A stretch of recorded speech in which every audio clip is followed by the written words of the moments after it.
1929 की शरद ऋतु में अमेरिका अपनी ही सफलता में मदहोश एक राष्ट्र था। 9 वर्षों तक शेयर बाजार सिर्फ बढ़ा ही नहीं बल्कि वो एक धर्म में बदल गया था।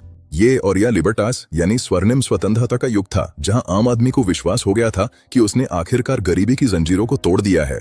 इकर की जादूगरी के जरिए मध्यम वर्ग के शिक्षक, सफाई कर्मी और क्लर्क्स अपनी जीवन भर की जमा पूंजी मार्जिन खातों में डाल रहे थे। ऐसे शेयर खरीद रहे थे जिनके लिए उनके पास पैसे नहीं थे और एक ऐसे भविष्य पर दांव लगा रहे थे जो बस ऊपर ही ऊपर जा रहा था।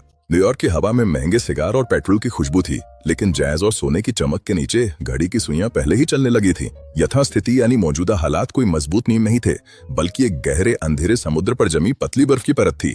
पहली दरार एक गुरुवार की सुबह 11 बजे दिखाई दी। अचानक बिना किसी वजह के बिकवाली की एक लहर बाजार में छा गई। शोर एक भौतिक बोझ था, हताश लोगों की एक कर्कश आवाज जो फर्श गिरने से पहले अपने शेयर बेचने की कोशिश कर रहे थे। फिर सूचना की खामोशी छाले। टिकर टेप, जो बाहरी दुनिया से एकमात्र संपर्क था, धीमा पड़ने लगा। ये पहले कुछ मिनट, फिर 1 घंटे पीछे रह गया। गैलरी के कांच की दीवारों के पीछे लोगों को एहसास हुआ कि वे बिना दिशा के उड़ रहे हैं। वे शून्य में बेच रहे थे। दोपहर तक घबराहट जानलेवा हो गई थी। 11 प्रमुख सट्टेबाजों ने अपनी कागजी सल्तनतें गायब होते देखी। उन्होंने फुटपाथ की बजाय खिड़की को चुना। वॉल स्ट्रीट की हवा में नमक, एड्रेनलिन और बर्बादी की गंध थी। ये था मोमेंटो मोरी, अमेरिकी अर्थव्यवस्था के लिए मृत्यु की याद दिलाने वाला एक संकेत। स्थायी पठार अब एक खाई में बदल चुका था। दोपहर 31 बजे सफेद घोड़े पर सवार उद्धारकर्ता आया। रिचर्ड विटनी, एक्सचेंज के उपाध्यक्ष, शहर के सबसे ताकतवर बैंकरों के चुने हुए प्रतिनिधि के रूप में फर्श पर तेजी से चले।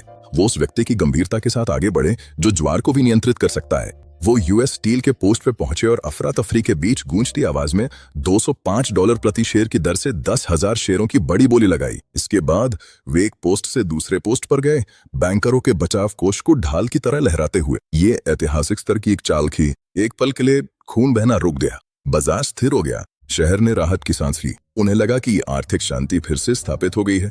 उन्हें लगा कि अभिजात वर्ग ने उन्हें बचा लिया है। वे गलत थे। सप्ताह तक डर ठंडी निश्चितता में बदल चुका था। मंगलवार 29 अक्टूबर, वो दिन जब संगीत थम गया।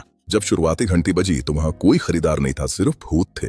सफेद घुड़सवार जा चुका था। उसकी जगह एक कोरा कागज था, एक साफ स्लेट, लेकिन उस पर लाल स्याही से लिखा गया था, पहले 30 मिनट में ही $2 अरब की संपत्ति हवा हो गई। ये कोई सुधार नहीं था, ये पूरी तरह से बिकवाली थी।